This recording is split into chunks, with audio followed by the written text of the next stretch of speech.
guys, this is Keith Kelfis with the Untrapped podcast. We have an awesome show right here in Michigan. Just wrapping up the season, we have Steve DeHunt from PMS, We'reTheGuys.com, huge brick paver company and a heavy hitter, definitely. And we got Eric Reno from Paramount Building Incorporated. This guy's a roofer who brought himself up from nothing and built a multi-million-dollar enterprise. They both have tons of employees, and it's a huge honor to have them on my show. I'm personal friends with both of these guys. Actually, a couple years ago, Eric introduced me to Steve. He's like, "Bro, you gotta meet this this guy, Steve," and it's really going to be awesome. Listen to what's happening in this show today, and also on the Untrapped podcast on Apple and Spotify. What's up, Eric? What's going on? Thanks for being on my show, bro. Again, of course. What's up, Steve DeHunt? First time. So, before we started the show, you guys were literally talking about hiring employees and what you could pay them then. And what about now, and how the whole economics of a service business has shifted and changed over the last few years. You guys are growing your businesses like crazy. And what is it that you guys were talking about with the mindset of the people listening that they're trying to grow their businesses? They want to get to the next step, and they're like, how do I grow this thing? Because you guys were talking about profit margins. You were talking about keeping employees happy. And so, Eric, something's coming up in your mind. What's up, bro? No, I was just trying to go back through the story that we were talking about, and just trying to play it and I guess cater it to the people that would be listening. And I'm also excited because you're speaking in literally next week or in 2 weeks at the roofing. A week from today, man. The roofing process conference. Yes. Dimitri Lipinski from Roofing Insights, and you're going to be one of the keynote speakers. Yes. Tons of people there. Yeah, man, I'm excited. I'm so fired up about this. I'm excited. So, this is not your first time speaking, right? And you want to do the best. What are you going to be talking about, and how can you talk about that here, bro? Okay, so I mean, basically, it's going to be about evolving your mind, because brief story, like I was stuck. I don't want to say I was stuck at the $5 million revenue mark, but I was stuck at the $5 million place in my mind. Like I was personally stuck there. Like I wasn't growing as a person, and I wasn't evolving as a person, though I wanted more. Right. So it's more geared toward evolving the mind, because everything that happens out here is a product of what happens up here. Mm-hmm. So that's kind of really what I focus in on, like keep the distractions out as you're growing. And, when you scale a business, scaling a business is mental. It's not physical. Right. So coming from me, somebody that's physically in roofing, and I'm out there getting it, and I'm laying shingles, and I'm running crews and doing what I want, like that's not going to get you to 8 figures, right? Up here, this is what's going to get you to 8 figures. It's physically impossible with the amount of hours in a day to make more unless you do it with your mind and leverage. Right. Yeah, you're exactly right. Mm-hmm. Yeah. So, through other people. Through other people what? So who did you have to become to take your business and blow past 5 million, and now you're going to be into 8 figures? I mean, I think it's just like the evolution of the mind and the mindset, and like the capabilities of yourself, right? Like I'm more focused on like processes and procedures and training and planning, rather than like how many jobs are we going to do? What's the revenue? What's, who are we hiring, or how many, like it's not about the logistics anymore. It's more about the planning and the processes and putting the processes into place. Where do you learn that shit, bro? Well, you gotta do it for a while and understand. The biggest thing for me is like creating that vision, right? So, you have a 3-year vision, your 1-year target, and then breaking it down into 90 days, where every 90 days is a process, a stepping stone to get to that spot, right? So, hey, till next year I want to do 20 million, right? Okay. So what do I have to do this year in milestones to make sure that I hit that number? Right? Like that stuff's happening up here, and then I'm cascading that vision to my team, to where everybody in my team understands. Like if you ask anybody in the office, hey, what's our revenue goal for next year? Everybody knows, right? Everybody knows where we're going, and they also know why we're going there, because the why is the reason, right? Why are they working harder? Why are we hiring more people? Why are we opening new locations? Why are we doing this? Like if they don't know why, then why would they ever buy into your vision? They don't know. So everybody's on the same page. Now, do you guys? I mean, do it's that? deep. I just don't want to like. No, I know it's. Like, I'm reading this book right now. You told me about 10X is Easier Than 2X by Dan Sullivan. Yes. Strategic coach, and the questions they're asking are like, whoa. It's like talking about leverage. And so, and Steve, do you guys do that in the winter time? Because you've grown your business. You have 60 employees and crews. You guys are doing luxury outdoor living spaces and patios, and I see your pictures and videos on Instagram, and I'm like, oh my God, this stuff looks like Cool. The before and after. It looks like almost like our AI, bro. The shit looks so clean. How do you leverage and get people to do that? At that level, because you only have so much leverage in your business as well as at one person. And now you say things to me on the phone after your business started to crash in 2011, and then you held through, and then you rebuild it from nothing and learn all these amazing things. And then now you're in this leadership role where you're like, if I'm in my business too much, I start to mess things up. I do. I tend to mess everything up, to be honest. So for me, in 2011, we were a much bigger company than I am today. But I got crushed. Everything happened at one point where it was down and out about $1.5 million. I didn't have $1.5 million. I had maybe a few hundred. And bottom line is I learned a lesson, and I got scared. So once I got my business stable, I was kind of afraid to grow. And from pretty much 2014 to 2019, we just kind of stayed the same. And then from there, it was really dedicating into EOS, really diving into that, getting our vision on paper of what we're trying to do. The whys were making sense. And we just talked about it 2 seconds ago. I used to get so upset that we had a seasonal business. Now I look at it with so much gratitude, like, wow, we get to stop doing what we're doing like rats, and with we just always have to keep moving the goalposts, where we can actually stop and look and go, you know what, we didn't do that right. This could be approached way better. How can we make this better? So snowballing these changes that we do in the wintertime, they're huge. They're so impactful. Most of the work, in my opinion, goes in the wintertime. People don't see that work. But once that work's set in place and we put different procedures in place, your business it's unbelievable the fruits that it bears. So do you guys, in the winter, are you having team meetings with just your internal team or everybody? In going through all this? Really, it's just the leaders. So the leaders of our company are the ones that understand. It's shared with the whole vision, but we're seasonal, and a lot of my guys do end up going to Mexico for the winter. So I don't have as much contact with them. We do let them know. We post things up. We make sure that our core values are everywhere. Everything that we are about and what we're changing, from our 5-year plan and our 10-year plan and our all those things.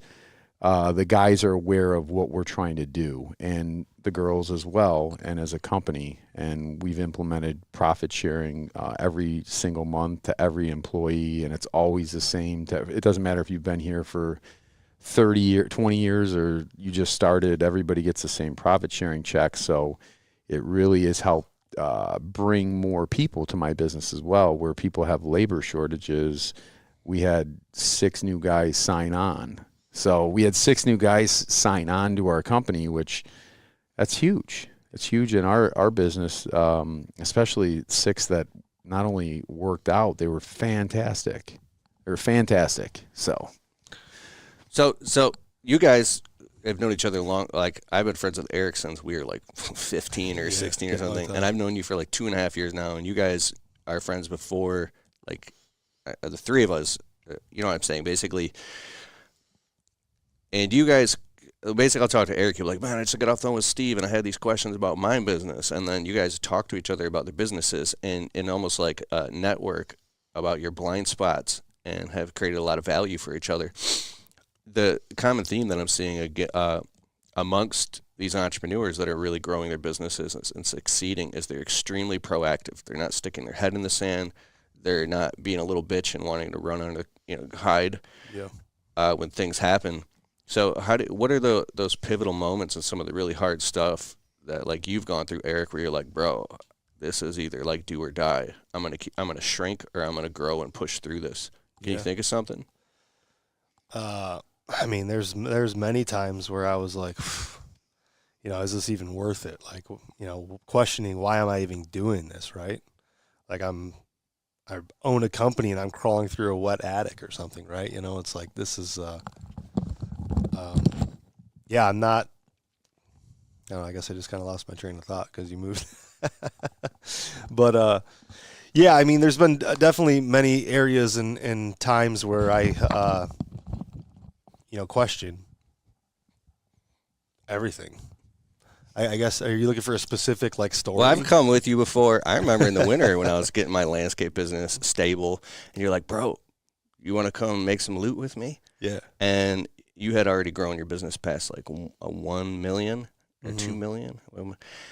And there we were with that Pink Panther machine. Yeah. And we're up in someone's attic and we're climbing. I'm like, you still do this shit? Yeah. You're like, yeah, dog. Yeah. Because that's that mindset shift that I was saying. Like you're in that mindset where you see the money. It's like you're a shark and you smell the blood, right? And then you go chase after the blood instead of like planning an attack on a whole school of fish. Like you're running right towards the one that's bleeding, right?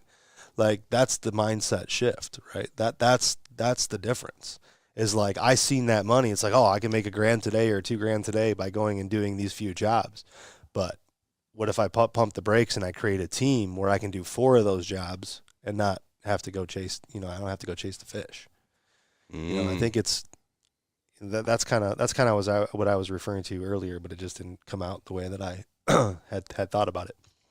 But I remember it was like must have been year 7 for you, and you're in the truck doing quotes like 10, 11 hours a day, driving all over the southeastern and even up into the parts of Michigan where all the roof jobs were, and you called me and you're like, dude, I feel trapped. Yeah. If you got this business with all these people working and you were still in charge of sales and leading your team in the office and then your phone's ringing off the hook. And I jumped in your truck one day and I came with you because I was doing I think I was filming you or something, and I wanted to see what it was like. And like you just being in your truck, I could feel like, bro, you fucking lived in that truck. Yeah. Yeah, man.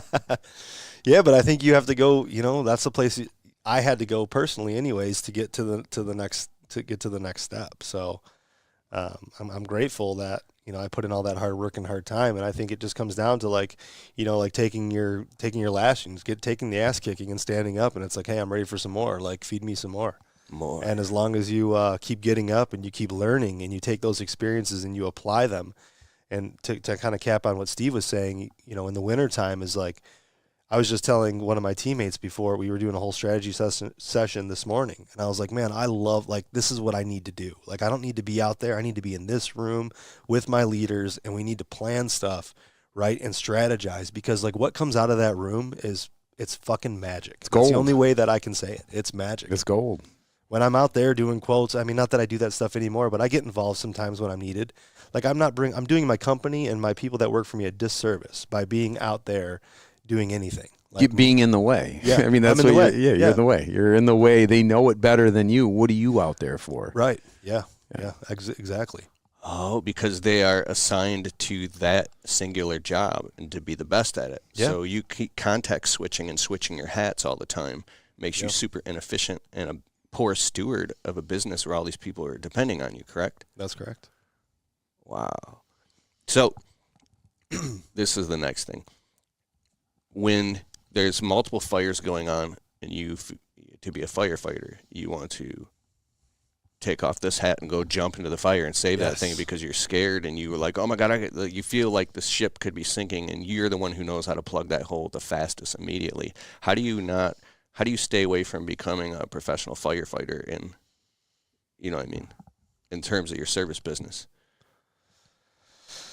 Well, Steve was over there smiling. It comes with a little bit I'm so happy you asked him that question. I'm asking both of you. Because I try to do what I try to do, and then there's times it's like, you know what, I'm just going to plug this hole real quick because that's just what you got to do. But, I mean, most of the time, I'm sure you're at that point where it's like, hey, they'll figure it out. Yeah. Yeah, sometimes you got to let the wound bleed a little bit. And,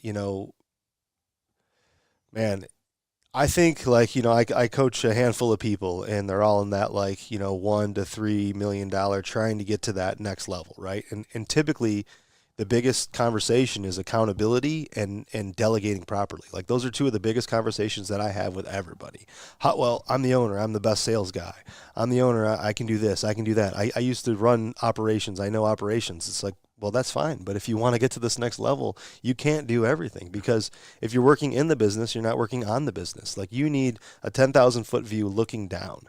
Like my EOS implementer, he gave me when we first started doing this, he said, listen, if you were in a forest cutting down trees and I told you to cut trees for 1 mile in a straight line, eventually not even the best tree cutter is going to veer off because you're in the trees. You can't see across. But if you were in a drone or in a helicopter, right, and you were looking down telling people, hey, this way, this many degrees, like you can cut that straight line.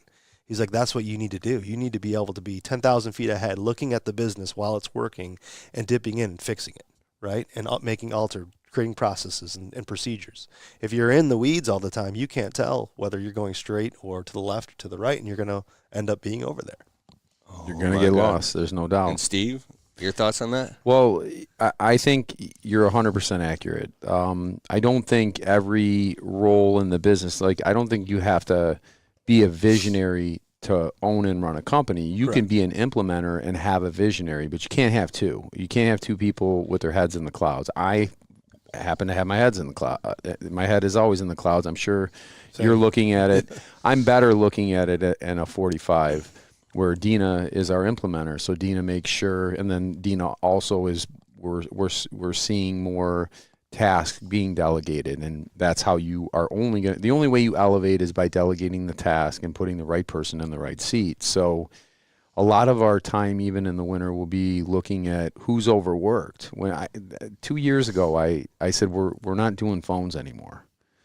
I mean, my office was literally like, you're out of your mind. We sell all the jobs. We wait for the phones. We talk to these people. We have a great relationship. And I'm like, yeah, that's great. The sales guy's supposed to do that. Mm-hmm. And I see the pile of stuff that you have that's not finished through the day. I don't have a problem with it, but I know you can't go home and feel fulfilled. All that work's going to be there for you tomorrow. Yeah. So when we did that, I had resistance, and I did it anyways. There's times you just have to do it. Now we would never do it any other way. There's no way that we should be taking phone calls. It doesn't make sense. Just get the information. We'll reach out. We'll set the appointment. We can talk to them, figure out which rep is going to work best with them, figure out the time, and set the book. And I think that might be a backwards way of thinking, but when you're looking at your business on a 45, you can see the people that need help, because there's a lot of people that need help, and they won't tell you they need help. They'll just kill themselves. So it's your job, if you're the visionary, to look at these people and see who needs help. And don't get me wrong, I miscalculate and make mistakes, and someone's overworked and I didn't see it. But I think just servicing your people is what really has taken our business to a totally different level. Is like I'm just here to help. Whatever, I'm not going to get in your way, but if you need me, I'm here. And usually they don't want to even bother me. I was on the phone with you one time, and you were like, bro, I'm just so happy to be a part of this thing. Yeah, I don't. And I was like, what? It felt disconnected to me. Yeah. And I was like, what the fuck are you talking about? You're the owner. And then I started to understand. I'm like, where did everything change? You were like, it was when I gave my life to God. Yeah. And I was trying to get you to articulate that. Oh yeah, I mean that's given that my business is more than doubled since I gave my 40 plus years I ran from the Lord, and when I gave myself to the Lord and started to serve Him, it allowed me to serve others and serve others with purpose, and they see that purpose. They've bought in because they know it's not for me. I share what I have, and I know that this wouldn't be where it is, and it wouldn't do what it's doing without the people that He's placed in my life. And my job is to make sure that all of us are successful, and we're always doing things in a righteous manner. The best we can. Don't get me wrong, we're going to make plenty of mistakes, but you have to give yourself grace and you have to give your people grace to make those mistakes. Bro, Eric, you want to add anything to that? No, I just love that. I mean, everything you said is yeah. I mean, you have to. I mean, we were talking about bonuses before, and like before the cameras went on, and like how we do what we do. And when I share it with people that aren't wired the same, they're like, "What? You guys do what?" And it's like, I can be the best sales guy in the world, right? I could be the best sales guy, but I can't answer the phone. I'm not the installer, right? What good would my company be if I was the best sales guy in the world and I had people behind me that didn't care? How good would my business be? Yeah. And it happens all the time, right? That's why the average trade business is in business for 2 years and then they go out of business. Yeah. Is because of this model. They're greedy owners that aren't taking care of their people, right? And don't personally care about them. Driving around in Lamborghinis, not making payroll. Yep. I mean, so common in my industry. Yeah, yours. I mean, mine's pretty bad until I saw yours. I was like, holy cow. I do talk about that at the process conference, too. It's unbelievable. I do call these people out. It's unbelievable, It the is. egos on some of these guys in your industry. I mean, I thought our industry had huge egos, and then there's your industry, which is a totally different animal. Yeah. What do you mean like that? People start making a little bit of money and Lamborghinis, McLaren, I mean, you name it, whatever they can have, they buy it, and it's essentially the employees are unfortunately left to fight for the rest, and they have to really fight for the rest. The sales guys have to fight to get paid. Everything's a fight because the owner has completely mismanaged the money, and there isn't enough to go around. So it's the Peter to Paul. Maybe that owner hasn't experienced the fear of God, losing everything, and maybe in a crash in the economy, and having to pick up the pieces to be like, whoa, don't do that. Yeah. When you feel responsible for the people that you're working with, and you know that these families depend not only to sustain but to grow, that's an honor, and what a privilege to be able to be in the position I am to do that. I don't even think I deserve to be a part of my company, let alone I'm making decisions that impact people's lives that, I mean, I would have told you 3 years ago I couldn't even take care of myself. Yeah. Oh, my God, what you just said. And Steve is the guy, I've talked to Steve on the phone a lot, like when you were growing your business way back in the day and learning how to build patios, and if something messed up, you'd go back and fix it. And then you had this one story, you're like, I'm going to keep on fixing it until I get it right. And I remember the job. I remember that it fell on me 3 times. It was a catastrophic fail is what they called it. And the homeowner had no, I mean, I was like, I know you have no more faith in me, but I'm going to do it again. And he just looked at me like, what can he say at this point? But I drove by it at the beginning of this year. It was 2012 when that went in, and it looks perfect still. Yeah. I put the grid in backwards, so that for the first time. Yeah. And then I didn't have enough drainage behind it the second time. You never did it again, though, right? No. See, that's what I'm saying. That was a $50,000 job that cost me $150,000. Yep. Damn. But that's what it takes, you know. You could shut everything down, go home crying, or you could just ignore the guy and keep going on with business while he's sitting there stranded. But yet you're like, no, I'm going to come back as many times as it takes to make this right, regardless of anything, right? Yeah. Money or time.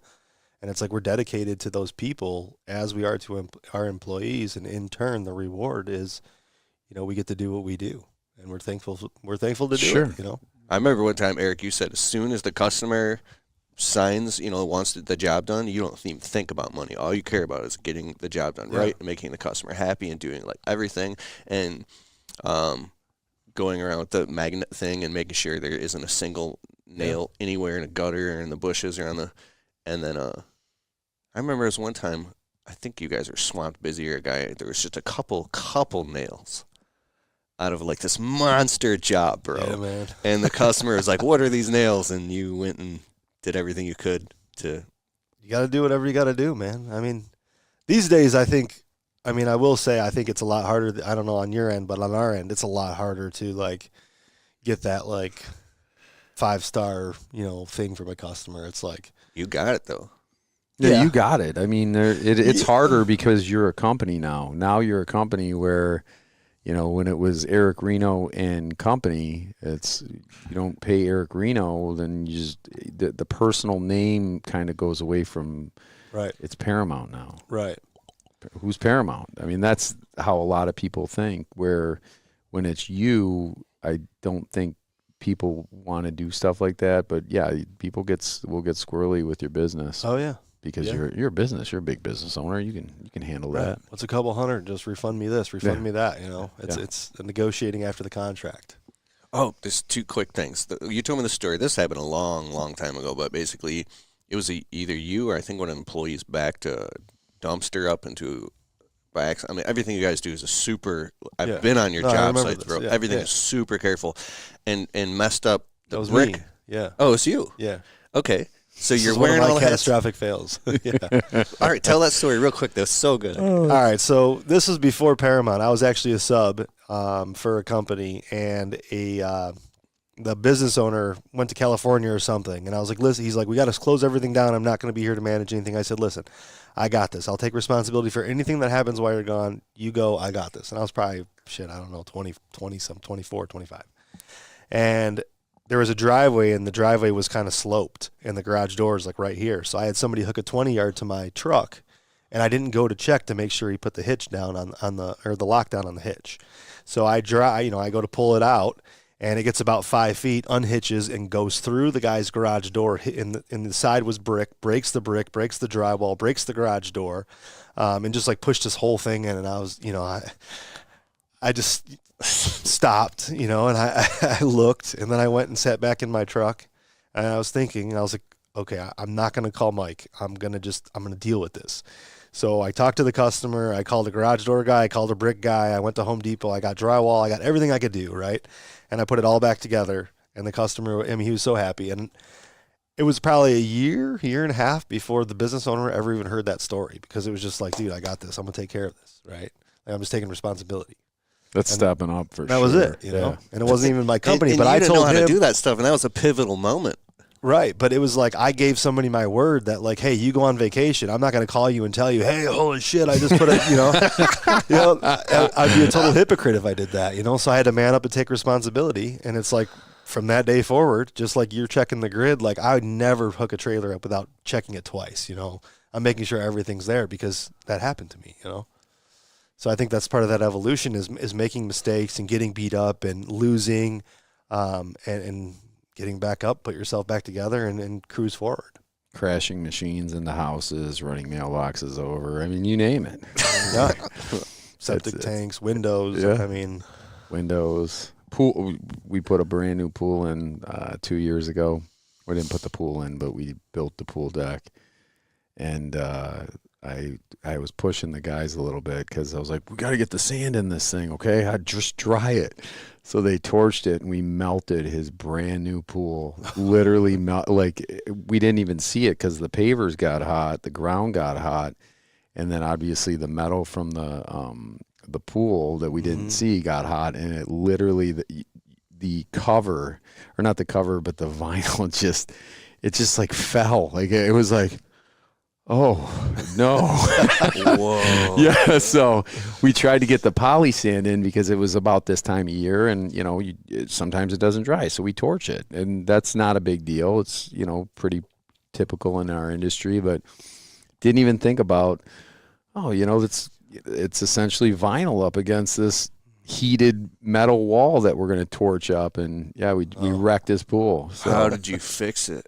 We had to pay I think it was like $10,000, I think, to have the pool redone. So we had to have a pool company come in, take the old liner down, obviously pump all the water out, put a new liner in, and we never even. I mean, he had owed us a good amount of money, but I didn't even ask him for it because I was so embarrassed. I was like, you know what? Not only are you going to pay for this, but we're going to eat the whole thing too, the balance, because we take a 35% deposit, and I'm pretty confident we did. If we collected anything, they didn't let me know because I was like, I don't even want to ask this guy had his yard tore up, and we just wrecked his pool at the finish line. What we do is hard, man. It is hard. It's challenging. I mean, the risks that we face, I mean, mistakes are costly. It is really, costly. Yeah, really. Yeah, the smallest thing, like you said, hey, this is typical protocol, and then all of a sudden it's a disaster. Yeah. It's unscripted when you're working in the weather and you're working with different components, and being on a roof and all of a sudden a rainstorm, or we're in the middle of a concrete job. It's not supposed to rain. Boom, it's pouring. What do you do? It's like, you're rushing and covering and protecting and trying to make sure that it works, but it doesn't always work. Yep. Wow. There's this saying, a buffalo runs into the storm like other animals run away, but they know somehow inherently that if they run towards the storm, that's the quicker they'll get through it. Oh, so wow. Say, be like a buffalo. And so, but all of these little things that you guys face prepare you for the next Goliath and the bigger Goliath. So if you would have ran back then, I just had a funny thought. I was up in a tree doing a tree job with Chris Sovell, our friend who does tree work, and I was in a tree, and he came with his bucket truck to help me because I got over my head, bro. And basically, his bucket wouldn't reach over the customer's house. I thought he was just going to come and save the day, and basically, I'm up in the tree, and now there's like 4 guys on the ground with ropes, and we're cutting this huge branch, and I go, Chris, you got to come do this part. And I'm in the tree with the chainsaw, and I'm fucking scared. It's freezing out, and there's guys holding the ropes, and I couldn't make the cut, dude. I couldn't get myself. And I go, Chris, and we're up 40 feet, and there's a bucket. He's in the bucket, reaching. He can't get any closer, so I had to make this big cut. And when I said, Chris, because I didn't want the guys on the ground to hear me, and he goes, what's the problem, Kelfus?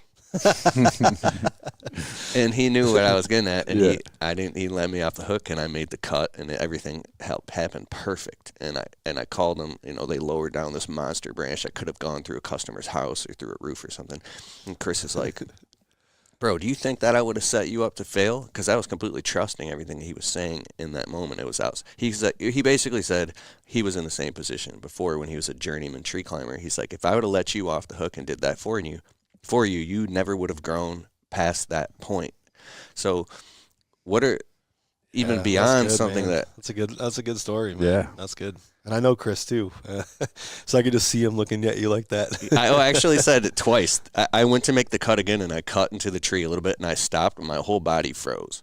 I go, Chris, please, I don't care about the money in this job. I don't care if you could have it all, dude, please. Yeah. And he goes, he just is calm as shit, bro, because I was scared. What's the problem, Kelfus? Like that, bro, just so calm. And in that minute, I knew I was like, all right, I'm going to court. I'm losing everything. It Doesn't matter. Right. And I just made the cut, bro.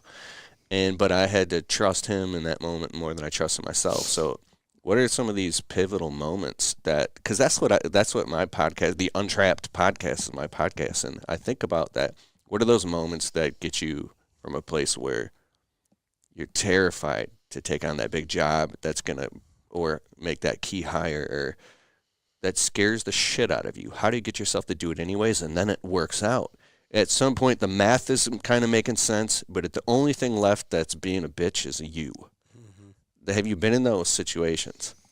Every day. Yeah. I want to hear. I mean, just this building, the building we took. I mean, everyone's like, "What are you doing with this thing?" You just bought or leased a new building? What? Yeah, fortunately, unfortunately, however you look at it, I wanted this piece of land. He wouldn't sell it. I offered him 3 times what he paid for it 8 months ago. So I'm now leasing, which I'm grateful that I have it. I don't really like to do that. I'd rather own it. This is your second building. You already have a huge. Yes, this is our third building. Yeah, we have two buildings right next to each other, and we've outgrown those. So we have a building a mile down the road, but we're keeping all of them. We're just going to run different departments out of different buildings. Okay, so you said you were. I was scared to do it. I was scared for the payment, scared of, and I just continued to just pray, because these decisions do cripple people. They cripple. I mean, for me, a type of decision like this could cripple me 3 years ago. It would have taken me 3 or 4 months to get out of my own way. I recognized that we needed the efficiency. We're not a company that carries a lot of debt. Like, what am I doing? Let's do this. This is a good move. This is going to give me more opportunities as a leader in a company to house different materials. We can get into different types of businesses because we have room to spread out. Where we're functioning right now, we're jammed into this, small space. We're making it work, but I mean, I can't believe I operated this size company in a half an acre, where now I have 4.5 additional acres, and we're trying to figure out how to make it work with 4.5 acres. Literally a year later, we're already worried about this might not be big enough. And I was scared to make this move, 3 or 4 months ago, and we're already going, we might need another 5 acres somewhere. It's like, perfect, so those are just things that I think you just have to do, and trust the fact that if you're going to continue to grow your business, you're going to have to take risks. And those risks, you're going to get you're going to do well and you can do everything you can and push hard to make that successful. And you might get kicked in the teeth. And that's just the cost of doing business. I mean, there's a great opportunity to get kicked in the teeth, but as long as you keep moving, you overcome those objectives, and it's, in the end, it's money. You might not be able to have a Ferrari in the roofing business, but who cares? I mean, it's really in my opinion, I don't have the fear that I once had, just because if you lose it all today, you can do it again if you really wanted to. And knowing what I know now, how long could I get to where I'm at right now? I know it wouldn't take me 25 years. So I guess it's letting go a lot of the fear that I've had from what happened in 11, because I was on that path where if I didn't get hurt, I don't know the volume I would be doing, but we had 11 crews then. We're running 9 now, and that's 11 years later. But we're starting to get back to where that is, but it's built properly. Wow. Yeah. So you've been through so much stuff. You can have the conversation in your own head, like, "Hey, man, you've taken risks before, and you've worked out. You know what ways things can go." Get too conservative, and you can't move either. Like for us, it's like if we can't pay for it, we don't buy it. But that works a lot because it keeps you in check. But it also, you have opportunities, and you're not going to take those opportunities because you can't write a check for it. That's kind of being. You're not looking at the full picture, and this move already, even though we're moving slow, is already. I already see we have so many opportunities right now. I'm so excited about this winter. I'm so excited to unveil some of the things that we're going to be doing that are, no one really knows what we're working on, but it's big, and I can't wait to share it the next time we get together. Your energy just went spike. You can feel it. The dopamine is like, it's insane. The things that are on the horizon that are inked deals, but they're not inked until the things are in my yard. That's how I look at it. Eric, what about you, man? Well,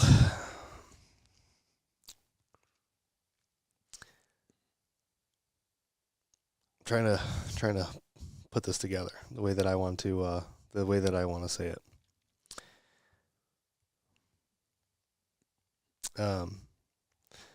So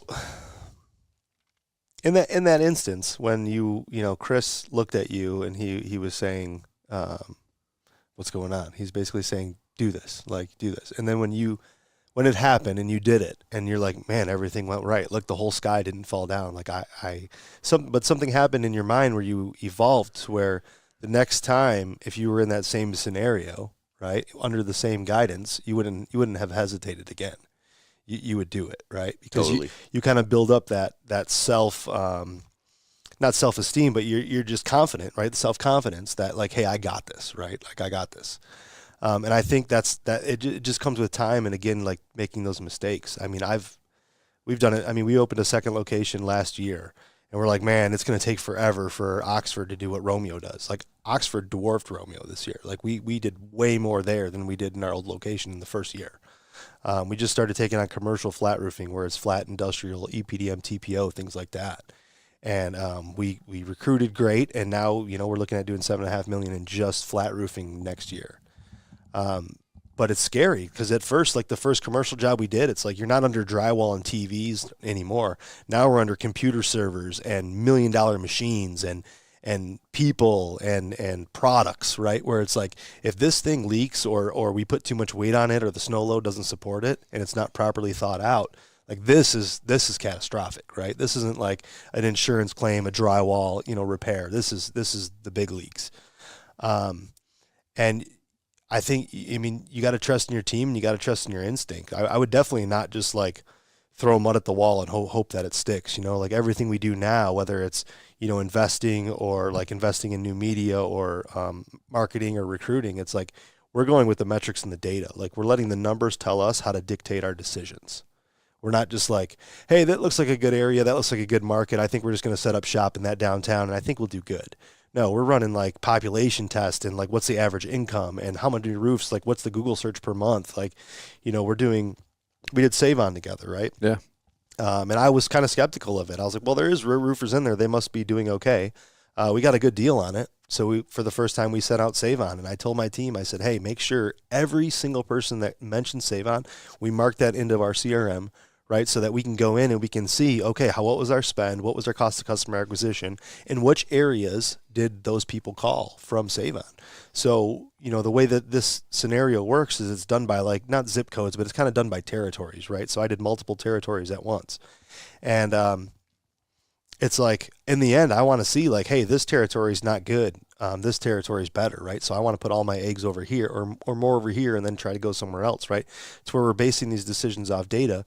But the data comes from trials and failures of starting it and then learning it, right? In the same scenario, going all the way back to when you're looking at that tree, you're unsure, right? You're making in your mind, you're making a decision. It's like, the negative in that moment, right? The negative outweighs the positive. The negative of what could have happened that day outweighs anything that could have happened great. 100%. But the feeling of winning always outweighs the feeling of losing. Right. So it's like that happened to you and you're like, you get down off that tree and you're like, thank you. You hug everybody and you're like, and you go home and you're like, babe, check it out, dude. Today I was up in this tree and this thing was Mission Impossible and your boy just cut that shit down, Yeah.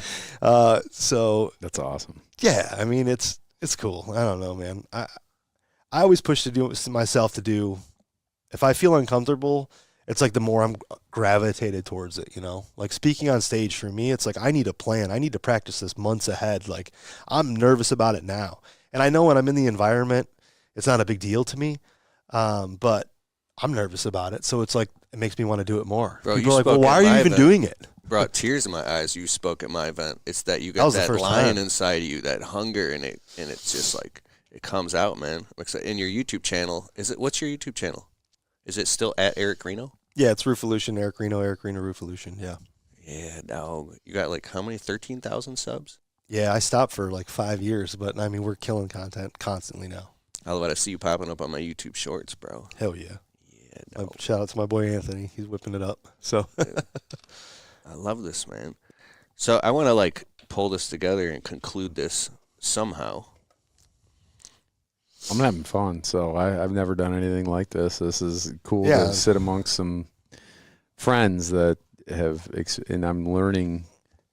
Everybody goes through their own, and you just figured it out a lot faster than most people, including myself. So, kudos to you, dude. I love it. I love hearing it. Hearing what you did this year is just like, I'm happy to call you my friend, and I'm happy that you just continue to keep doing what you're doing, and don't set that time, because you don't know when you might have just scratched the surface. You don't even know what's in store for you next. We don't know. Yeah, truly. You don't know, right? We can plan for it, but who knows? You might be the national guy that. It's sure starting to look like it. Yeah, I don't know. Yeah, you're right. You never know where life's going to take you or the opportunities ahead of you. I'm just grateful to share and help and just be here, be amongst you guys, and to know people like you guys is like have people you can count on where it's like, hey, like I need to present. So I came over. I'm like, Keith, I need you to film me and listen to my whole speech and critique it as like you can just rip the shit out of it if you don't like it, right? And then I had some text questions. I called Steve. I was like, dude, I need your help, man. You know, like just to have people you can count on. It's really great. You know, I'm really grateful for that. You know, and blessed to have such great people like in my inner circle is cool. They always push forward, right? Like I don't ever want to. We were talking about it before. Like I want to continue to grow. I just like it was a slow growth for us because of our process, but now I see the snowball coming. It's like, I better have more equipment. I better have more, because now these guys have got their years in where they can become foremen. We're now, 3 more crews. That's a lot to prepare for, but I'm excited. It's like the addiction to the journey, and it's not so much about the destination. Yeah, that's what I always like. I love the journey. Like I love produce. Like I have to produce. Over Thanksgiving, I took off. Thanksgiving Day was Thursday, Friday, Saturday, Sunday. By Sunday, I was going nuts. I'm like, I need to go to work. Like I have to produce. Like I have to produce. Yeah. Like it's my DNA. I have to. Like I can't just sit and watch TV and like I gotta produce. You've told me in the middle of the freezing winter, and when sometimes there's nothing going on, you wake up and you just go to the office and shit. Dude, yeah, man. I mean, now my plate, I have so many different things to do now, and companies and stuff that to help, mitigate that white space in my calendar. But I don't know, man. For me, it's just I just love the journey. I love the journey of creating. I love we have a sales guy. I just did a YouTube video. We haven't put it out yet, but he came from, like an insurance sales background where he worked for an insurance agency selling like home and auto insurance, and never really had too much, and now it's like he's doing 7 figures in sales, and he's just bought his first house, and he's got his 401k set up. He's talking about buying rentals, and I'm just like, dude, like he tells me all this. And I'm just like, this is the whole reason I do this. This like, is the reason. This is the Mecca. Like for me, that's the Mecca. Is like, because I was that way once. I came from shit. I had nothing, like straight out of the trailer, right? And I was like, man, I tell a story in my speech where it's like I got a check for over $1,000 when I was making $11 an hour because I worked so much, and I taped it on my fridge, and it says, "This is why I work so hard." I remember that, bro. Yeah, so to me, $1,000. I remember like when we did music, there was a microphone we wanted, right? The Neumann U87. The Neumann. I was looking at that bitch last night, bro. And it was $1,100 at Guitar Center. And every time you go to Guitar Center, it's in this fucking crystal case, and you walk in and you're just like staring at it. It's $2,800 now. Well, I'm sure, but back then it's like $1,000. Like between all of us that do music, we could never come up with that much money. Like that was just like way out there. Yeah. And it's like, I don't know, man, to be able to do that for other people and is, man, I don't know. For me, that's the Mecca. That's what makes me smile and makes me happy and keep producing and helping and mentoring and teaching and learning myself. Like, there's a lot I don't know, and there's a lot of things that I am yet to learn, You're not, we're not, like, I always will tell people too, like, I do brick pavers and there's some things we do, but for me, my role is developing people. So I'm in the people development business, and literally that's what I do. That's all I focus on is what I can do to make their jobs easier, what I can do to assist them, what resources can we put behind them so they can, have a better quality of life. And it's an honor. I mean, to be able to serve people, it truly is. I mean, there's no more selfish act. I mean, I feel fantastic after I get done serving somebody and they think that because they got something, they got something out of it. I got way more out of it. Absolutely got way more out of it. Yeah, I keep hearing this theme between you guys and at large. It's like we and us. There's egocentric, which is I, me, my. It's like the first stage. Second is ethnocentric, which is we and us. And then next is like world-centric, like everybody at large. And I was thinking about this. I saw this kind of meme, like after you die and then 2 to 3 generations goes by, there'll be everything that you ever earned and every materialistic thing is gone, and then will people even remember you? Forgotten, yeah. Then I started thinking about how important is it to just be of value and be of use, period, to pass down everything good. And I don't want to go down the rabbit hole with that, but I think a lot about life and a lot about mortality and a lot about purpose, and ask what part of this is just selfish for me, and how do people cross that chasm and make that leap, because it seems like you guys care so much about your team and about their families and about your clients that it's way beyond you. Eric, you said something about like you like to have the pressure on your shoulders and you perform the best in that place. So how do you guys, I know how we can close this up. How do you have all this pressure and responsibility and so much caring all the time without burning out and becoming a recluse for 3 weeks straight and wanting to just not pick up your phone and sleep in or go have that deep self-care? Like, when it keeps going and going and going, how do you avoid burnout and still perform? I'd like to know that too. So I still do. I still burn out, and I still recluse myself. It happens. I used to do it a lot more. It happens less, but it still happens to me. So there's times where it's just like I have nothing more to give. I have nothing in my tank. I'm Monday, Tuesday, and Wednesday, I'm going to lay in bed and do nothing, like absolutely nothing. It's hard to do with young children, but I haven't done it in a while. But you get burned out. I mean. So did you just say like, hey, team, I'm a little burned out. I won't be picking the phone. I need you guys to just handle this? Or no, it's usually when the lights. Usually it's right around this time. Because generally December we shut down and we shut the whole company down. Everything, every part of the company is shut down, and we don't even look at it because we give everybody the opportunity to spend time with their families. And we joke, but I like to say, you know, you go home. Look at my kids; they're huge. God, you guys have gotten big. This is insane. You grew like a whole inch. So you work so hard that you give it everything you have, and then it's more about just turning to why was I doing all this for my family? I'm doing all this for my family, so it's hard because the balance of the tugging of where you are and where you're spending your time is the hardest thing, because wherever you're spending your time, something else is lacking. You know, whether it be your family life, whether it be work, if you're spending more time with the family, so you're needed in all these places. How do you do all those things and still stay fulfilled? For me, I continue to pray. I pray. I get on my knees in the morning. I get on my knees at night, in the car, everywhere I go. I'm in the Word, or I'm in a book, or both. I'm listening to the Word for 20, 30 minutes. I'm reading the Word, and then I'm reading a book, and I just show up better. And it's pretty hard for me to be burned out when I'm full of scripture. I can't come out of alignment because I'm not being true to word if I'm going to go break down. So I feel like if I just continue to stay in the Bible, I won't have that.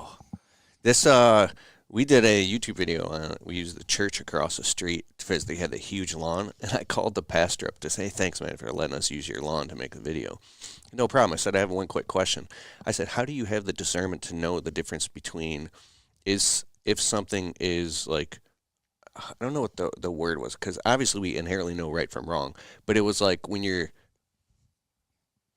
I don't know, I don't remember the question, but I think that like when your obsession for success in business and you have so much on the so much accountability and so much on the line, how do you know if you're going too far to when you're being too worldly versus spiritual? Because to be broke and spiritual that doesn't, I mean, it could make sense, but that was the question. To become crazy financially successful, how do you not lose your soul in the process? And basically his answer succinctly was, anything that's not aligned with God's word and scripture will be a clear indicator that you're what the quote unquote is drifting. You know what I'm saying? So you're backsliding. Yeah. Right. Backsliding. Yeah. Alignment with scripture and things like that. And I was like, oh my God, that's profound. And when I opened the Bible, I started reading some parables and some Psalms and Matthew, Mark, Luke, and John. I'm like, oh my God, this is amazing. They're all there. It all right here, bro. They're all there. They're all there. This world would be a better place. But I love Eric's input on that, because I, at 45, am still, I haven't done it in about a year, but it's usually 2 to 3 times a year where I would just be, I had nothing to give. And sometimes you just know that if I show up, it's only going to be worse for everybody else. And I don't have to say anything. I don't yell. I've never raised my voice at anyone, but my energy, people can feel it, and it's terrible when it's terrible, and it's great when it's great. So That's me, bro. yeah, it's it. My energy, you can feel me in the room. When I enter the room, you're going to feel great. You're going to feel in the middle, or you're going to feel, I don't like that. So I don't have to say anything. Yeah. Eric? All right. So there's a few parts to this. I think, something that doesn't get spoken about a lot when we have these kind of podcasts is the family time, splitting up time between, your family and your work, right? Just because I like to produce, it doesn't mean I'm always producing work, right? I like to produce results. Early on when I'm growing a business, I'm literally starting roofing at 6 a.m. And early days of Paramount, what I would do is when I put my phone number on Angie's List and stuff, people would call to set a sales appointment. So I'd schedule them at 7 or 8 o'clock at night for a sales appointment. So I'd work all day. I'd go to the nearest McDonald's. I'd literally shower in the sink, like clean myself, change my clothes. And then I'd go out and I'd do sales appointments. I'd get home at 10 o'clock at night. And that was it, right? But besides like Sundays. And some Sundays I would work to build this company. But I had to do that. Like, I feel like I had to do that. But as soon as I was able, starting years ago, it's like I'm home for dinner, at least five nights a week. And it's not even the amount of time that I spend with my family, but it's the amount of quality time that I make sure that I have with my family. Like, we're eating dinner, we're talking, we're laughing, like we're playing games, like with my little ones, we're wrestling, or we're building snowmen, or going to the park, or whatever. Like, I'm not sitting texting my phone, sending emails while watching them at gymnastics, right? Like, whether, they'd rather have a quality 5 minutes than you on the phone next to them for 2 hours, right? And I think, not that has to go with the burnout thing, but I just wanted to make that clear, because I think that's something that gets overlooked, or people are like, you work so much, not myself anymore, but to other people, you work so much, how do you make time for this and that? And it's like having that quality time, like when the kids go to bed, like I have time with my wife, or we plan, to go places, and it's like, okay, the phone's beside us, but that takes time and discipline and learning, just like everything else.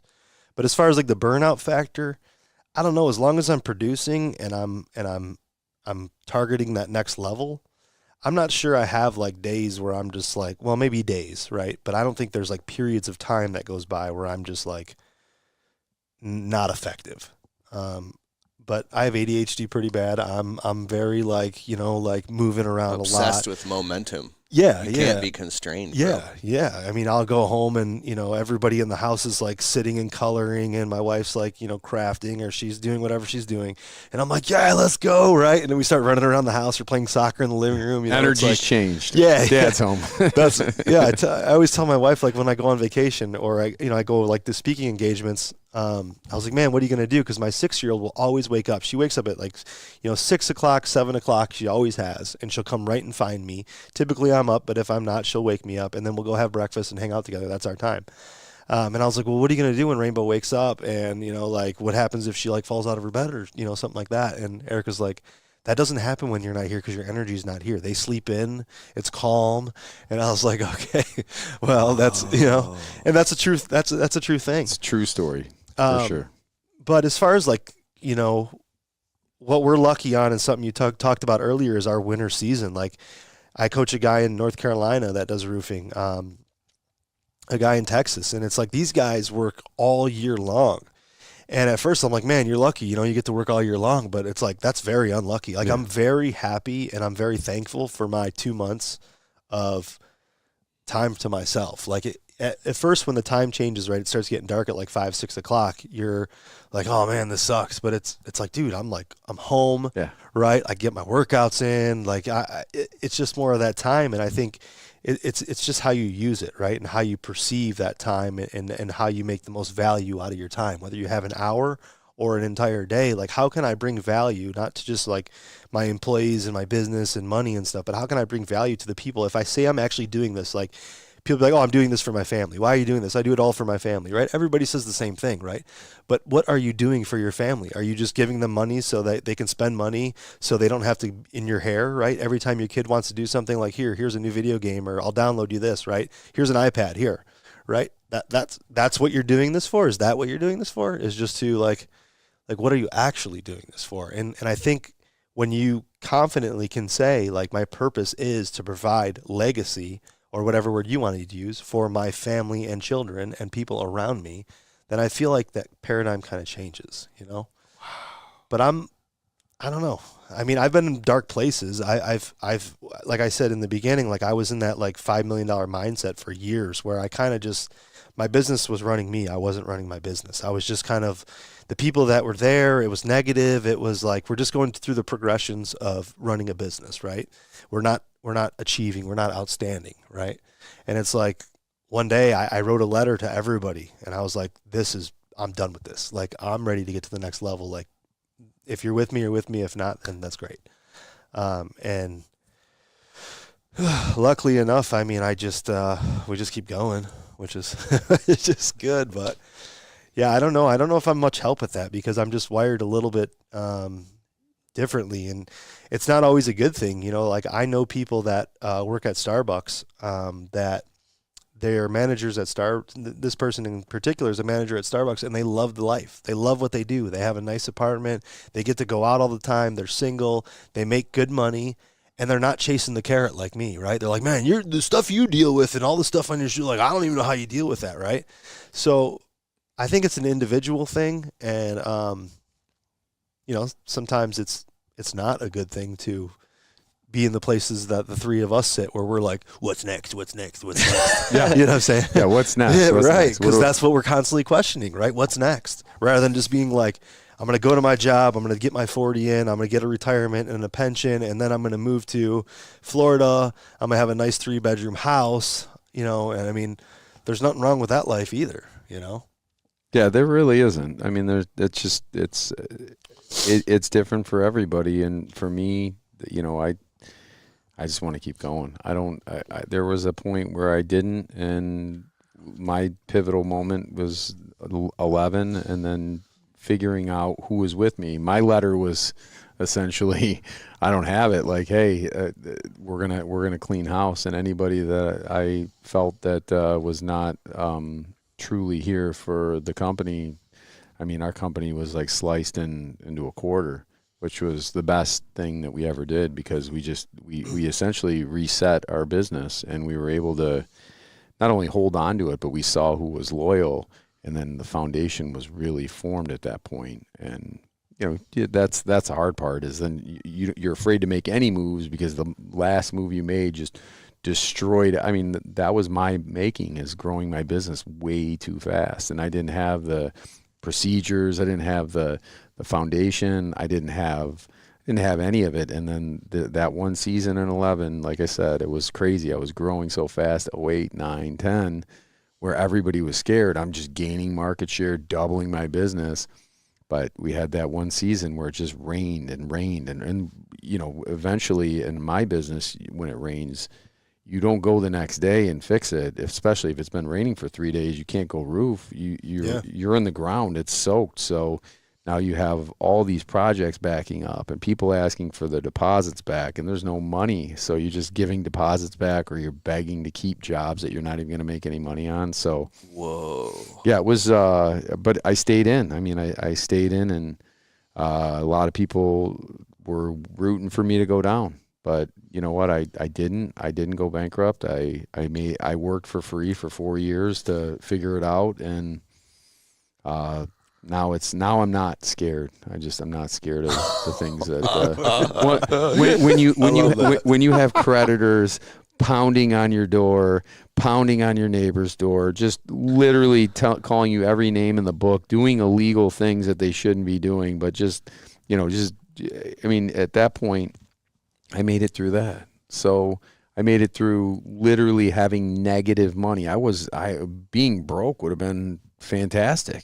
Yeah. You know, I mean, so I got zero and I can go to zero. I had to dig out of a hole that, you know, and that's when money was, you know, probably worth triple than what it is now. So It was definitely, you got to just keep fighting. Yeah. Just keep fighting and keep going, and know that, and like you said, communicate your purpose of your why, and make sure that everybody understands the why, the goals, and everything else. Because if they don't understand what your goals are, then how are you ever going to make it there if you got all these people rowing in the wrong direction? Yeah. Or against you, right? Yeah.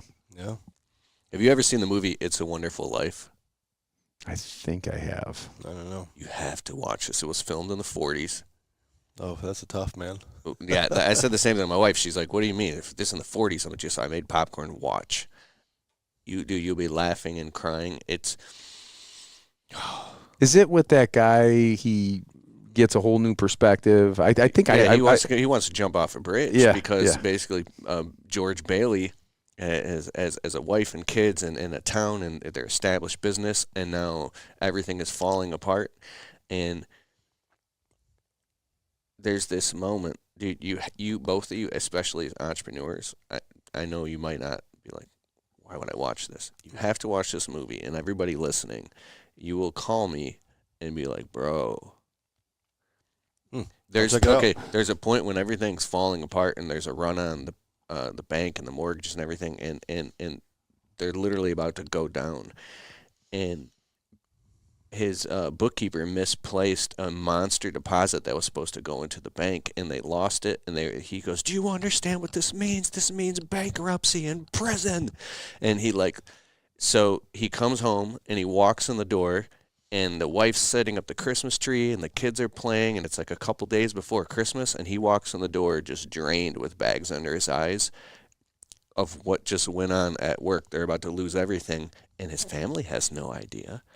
And they're like, "Daddy, Daddy, Daddy." And he can't give them their attention. And the wife is like, and then he gets so frustrated. He just blows up and he like throws the table over. And he's like, "Shut up and you shut up and you shut up and this godforsaken house." And like, he just loses his shit. And then all the kids are like, it's irreparable damage now because he lost his shit. And like the wife is in tears, like, what the hell's going on? And he can't tell them because he's trying to fix it. And then he fucking goes to go jump off a bridge, and that's when a guardian angel comes and saves him and shows him what his life would be like if he never existed, of all the value he brought to the town and all the people. Yeah. And when you watch this fucking movie, bro, this is filmed in the 40s, you're going to be like, whoa. It's like everybody has to watch this movie. I know I've seen that movie, and I will definitely watch it again. I know my parents had me watch that movie because I do remember crying. Yeah. Yes. Yeah. So with all the weight and all the responsibility and all that to grow a business, people say, if I'm already stretched too thin where I'm at right now, how am I going to take on more? That's the big question. Well, that's the delegation thing. Like, you can't be stretched thin and take on more. That's the metrics in the planning phase, right? Like, you can't. If you feel you're stretched too thin and you're dropping balls, yes, you can't open a new store. You can't take on more people, right? That's learning to, like you said in the beginning, when you're like, oh, you're the business owner, so you got to take off this hat, put this hat on, take off this hat. Like, if you're doing that now, then it's not advisable to, add on another hat, right? It's physically impossible even if you work 18 hours a day, 7 days a week, you don't have enough leverage to even make any more. So it has to be the who, not how. Who are the who's that are going to help you? Not how am I going to do that is the wrong question. So you need people. Sorry, this could be a whole different podcast, but you need the sales dialed in, the systems, the profit margin to hire the people, the training, to keep replacing yourself. And so you guys have figured that out. And when you get into these sticky spots, you fight your way out and you figure it out. And you find the right people to help you. You guys have accountants and bookkeepers and have people in the office right? Yeah. But before that, we had a vision, right? And we had a place that we were going to properly execute. And we took it apart and we were like, okay, this is what it takes to get 1/5 of the way there. This is what it takes to get 1/10 of the way there. We didn't just go. No. Right? Like, we both sat in the middle spot, like, where we had a failure and we had to climb up out of that. And I think if you listen to anybody, Elon Musk, Sylvester Stallone, any story you listen to of success, it starts out with this insane amount of pain. Yeah. Right? And then all of a sudden it's the Phoenix comes out and he figures it out, right? He comes out and he's able and capable of what his vision was. The pain, the sorrow, all of it. It's all learning too. It really is. Like there's nothing that any of you guys have done, and I can say this with fact, that you just did it. It was easy, and you look back and go, wow, look at what I did.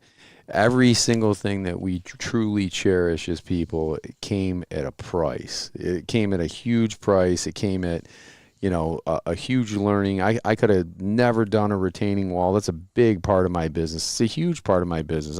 After that fail, driving a skid steer through a house. I mean, I could give you millions of examples, and we don't make insurance claims. We pay for these things right out of our pockets. So, because I want to keep a good rating, keep low rates. Yep. Mm-hmm. But yeah, it's definitely not for the faint-hearted, but it's somebody that is on thin ice. To answer your question, if there's anything they can strip away from their personal lives that they don't need, that they're taking from their business and apply and put those resources into your business to help you, the giving side of that will pay you back tenfold, because you'll have somebody there that can do what you're not doing, which will in turn make more money for the company anyway. So I think a lot of business owners, even the smaller ones, live way above their means. And if they scaled it back a little bit in terms of the way they personally live, they'd be able to invest more resources into their company, which would make them better. Bro. So in my media business, I have virtual assistants and people, editing videos, and I have somebody editing a podcast right now, somebody chopping up content. I have an ads guy, I have an executive assistant, and I go, oh my God, whether I'm sick or sleeping or I don't know, I don't care if I'm in the bathroom, using the bathroom, something is happening in the business that I used to pull my hair out trying to do it all myself, the media side of the business. And I'm like, this is fun and exciting. I feel like I'm flying. I feel like I can focus on doing what I love to do, where I've always wanted to be, in these books like Dan Sullivan's Who Not How, and hanging out with guys like you guys. And so it's something that I'm very passionate about. And then there's this other school of thought. I'm trying to wrap up this podcast, and I'm so excited now. Can you? I've learned this thing. Can you have a business that you're not crazy passionate about all the time, yet it's a structure and an ecosystem that produces results for you to eventually go out and do what you love, or you can invest in other things? It's like almost like a cash cow. Why would I stop doing this thing? Or maybe you don't love what you do for a period of time, but you love the people so much, and you have so much. Have you gone through these different phases, or are you just always so in love with your business? What was that? I love that. I can't even make that noise. I mean, I think we all go through that. Like, we're driving and banging our head against the steering wheel and cussing and turning our phone off. But I think that's just part of the progression. I don't know if anybody. Well, I hope there's people out there that just absolutely love what they do and they absolutely crush it. I mean, that's the goal, right? But I mean, what we do service. We're dealing with people, products, processes. I mean, anomalies, weather, conditions, seasonality. I mean, there's a lot of things that go into psychology, not psychiatry. You can't do that. And we're not licensed psychologists, but I mean, it's unbelievable some of the things you have to talk to people about. That you're doing a patio, and I mean, it's great because they feel comfortable with you to share some of their most intimate things that they're stuck in, and it's a privilege to be able to. If I can help these people, I'm going to help them. Yeah. I mean, but yeah, I don't think I think it can be done. I'm not. I'm passionate about brick because I've been doing it since I've been 14. I'm 45, so this is my platform. I believe you could run a business and not have that passion, but I have not done that, so I can't say how to do it because I've basically run one business my whole life. Yeah, same. Ooh, that's so amazing. It's not like this is who you are. It's like you can't just take this and say. My wife wants to say PMS and Steve DeHunt are separate.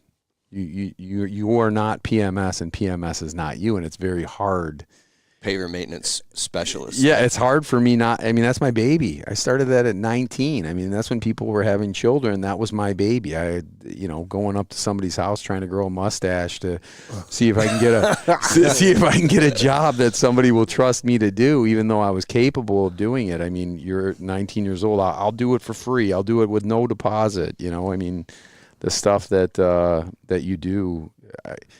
There's nothing glorious, I don't think, about what we do. I just think it's the fight and the will that all of us have. Everybody included. I mean, these businesses are brutal because you're dealing with the public, and the public in the last 2 to 3 years has not gotten better with their emotional intelligence. It's gotten worse. So you are definitely not just in charge of giving them a great product, but it's also giving people an exceptional experience, an experience like they've never had. I mean, that's what the bar is set to at this point. It's either they expect you to have just terrible service, or, right? I mean, even when you make a phone call, I'm going to talk to, a computer for 5 minutes. So it's either A, going to be terrible, or B, it's going to be unbelievable. And we try to shoot for our clients, giving them the most unbelievable experience, not our potential clients, like not people that call on the phone for an estimate. Once you become our client, that's when we focus in on giving you the absolute best service, because you're paying for a service. I want you to have the best experience possible. Wow. Yeah, he's right. That's it. It's all about making that customer happy, bro. Yeah, that's your mission, right? Like, On the client side. Yeah.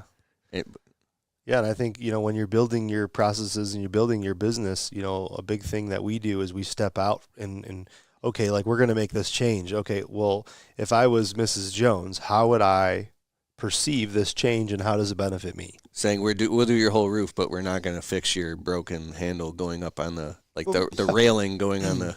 Yeah, but whatever it is, like you if you're in the people business and you're truly like, that's my purpose, like that's my company vision and my mission is for the people and for my customers. Yeah. Then when you're building processes and you're implementing things, like, how does that affect them? It's not about how it affects you and your team, right? So like when you start to get, we always ask for feedback, and when we get feedback and we see that the feedback is like, hey, this has came up 3 times as a negative, right? Like, how do we fix this? It's like, it's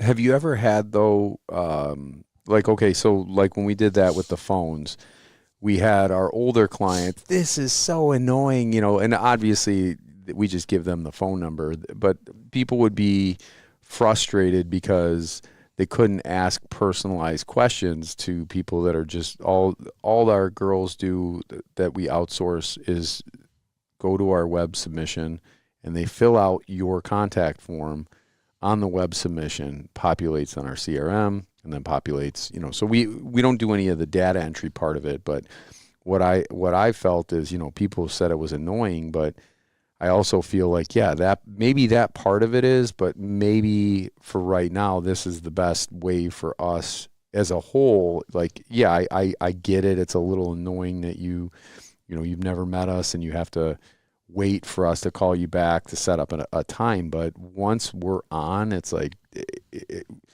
you essentially set the bar low, and then you totally exceed their expectations because you service them, because you're prioritizing them. For me, that's what I noticed. I don't know how you handle your phones, but I think like what you're doing is almost you're pre-qualifying the customer, because you have to take time out of your day to do this, right? So if somebody's going to take time to do that, right, then they're potentially somebody that's going to buy. Like if they're just window shopping, they're like, oh, the hell with this, I'll call the next guy. Yeah. So I think what you do is great. I mean, I think it's a great idea.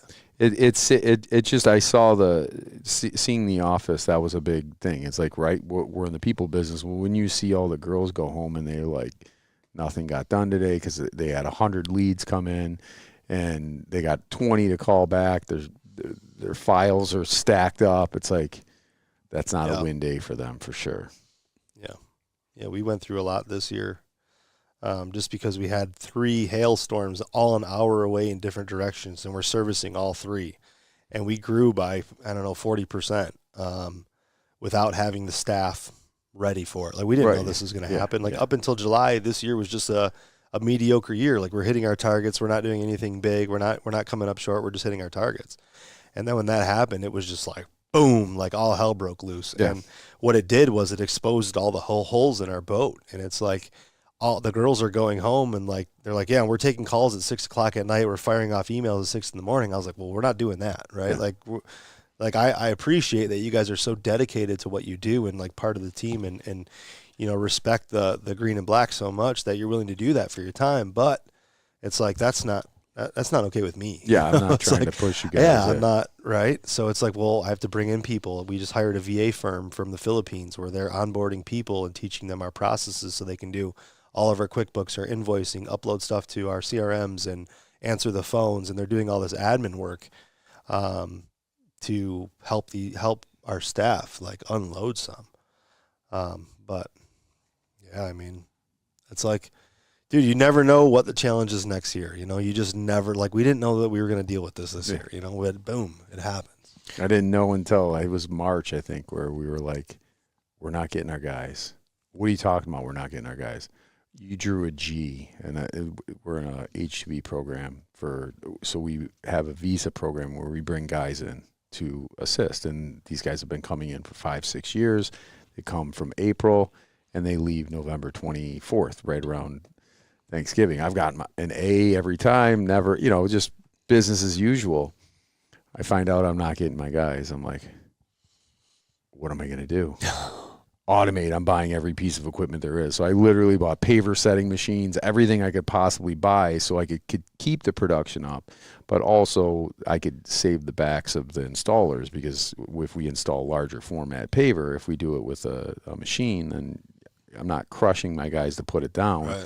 And maybe we can do the same revenue with less. And we were successful with that. So how did that end up? Or you haven't seen your guys this year? What's that? They came. We brought them in. It was. I'm not familiar with the H2B, so I don't understand the A and the G and not getting your people. So G is the worst rating you can get. So it's a lottery. So G, you're not getting your guys. So by luck, you drew an A every year, but this year I drew a B last year, but I got the first part of B. So the first part of B, A and first part of B usually will make it through. But there are so many people now that are involved in the program that it went up by like double, but the applications are the same. So like, for instance, the same guys are coming over, but now it's just double the amount of people fighting for those guys. Yeah, but so does your guys go to a different is it like drafting a fantasy team? Like, I don't understand how this works. No. So those guys unfortunately are stuck there, and then they don't get to work nowhere because they didn't get selected. Correct. So then we resubmit.